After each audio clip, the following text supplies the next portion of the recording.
Hello, everyone. Welcome to the Haunted House. My name's Ghost. Welcome back to another episode of History with a Ghost. I meant to make this video sooner, but I kind of got sidetracked with a bunch of other projects. But we are back with the Irish history. I've been really enjoying the Irish history recently. There is so much to unpack with that country, it's insane. I recently, while doing research for stuff, came across the subject we are talking about today, and I had to make a video on it. Today, we are talking about the Irish crown jewels theft. The head of Ireland from 1171 until 1922 was the Lord Lieutenant of Ireland. They controlled a lot for most of their existence. Another name they had was the Grand Master of the Order of St. Patrick. With the position came some pretty nice jewellery. The Irish crown jewels, uh, the Irish crown jewels consisted of five gold necklaces and two badges, with one of them being star shaped. The other was just more your standard design, but my god, were they blinged out! All the regalia together, they had a combined total of around 394 stones in them. This included white Brazilian diamonds, which are considered some of the best. Yeah, emeralds, rubies, which were pretty prevalent in the necklaces, rose quartz, a bunch of different stones.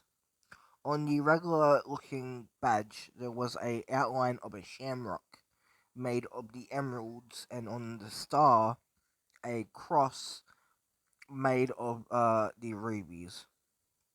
In today's money, they would cost around 20 million.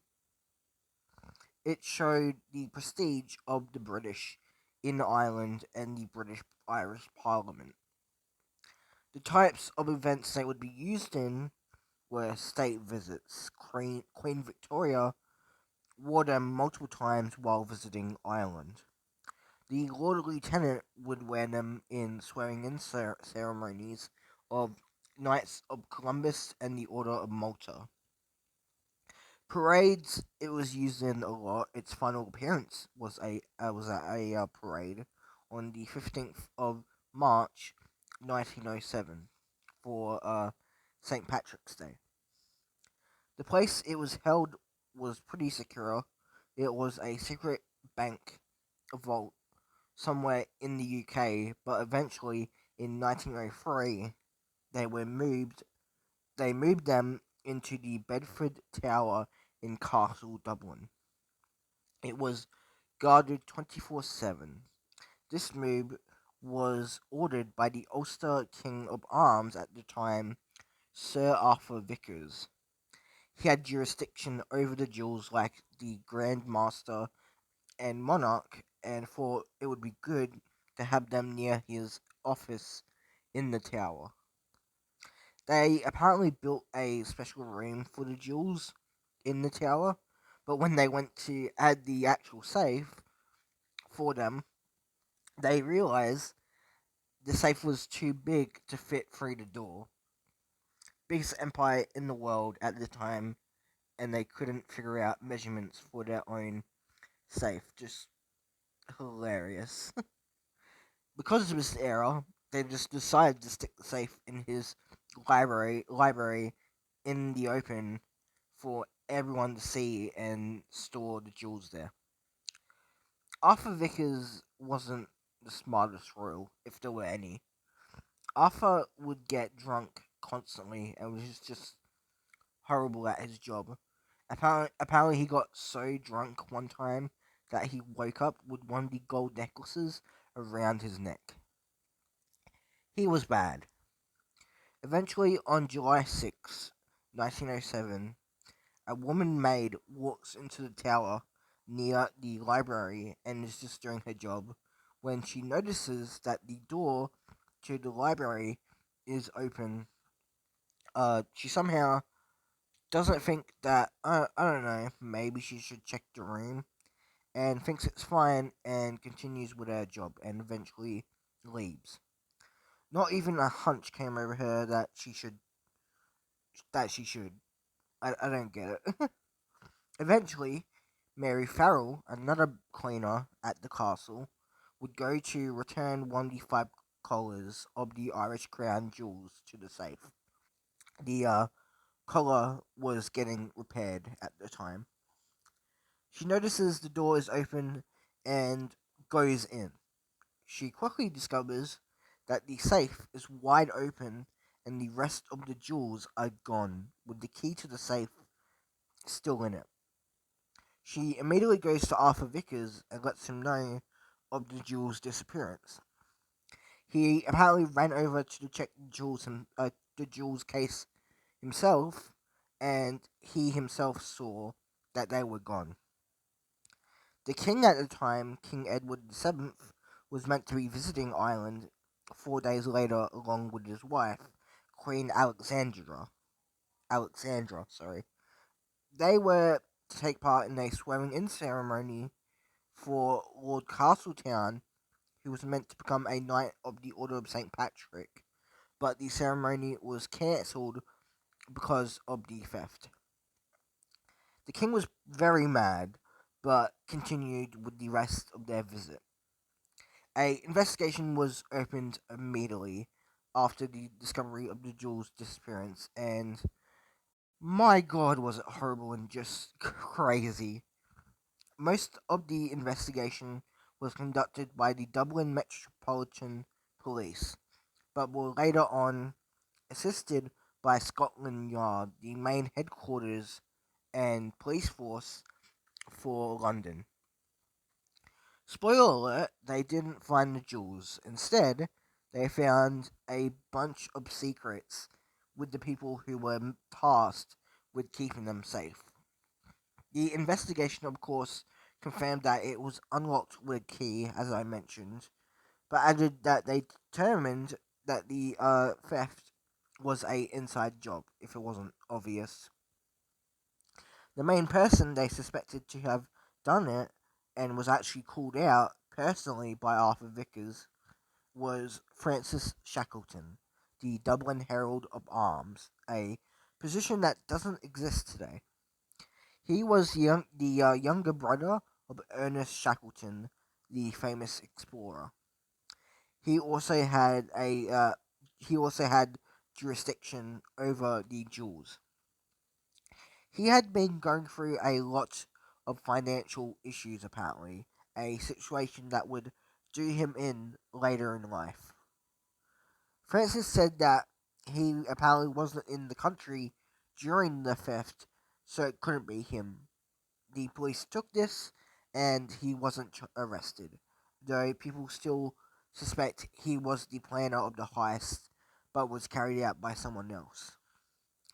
One of those people suspected to have carried out it uh, was Captain Richard Howard Gorges. He was a military officer and was a complete nut job. He was a drunkard. He was kicked out of his first regiment, apparently for sodomy, and later on in his life, after the jewels theft, was arrested and sentenced to 12 years for murdering a police officer.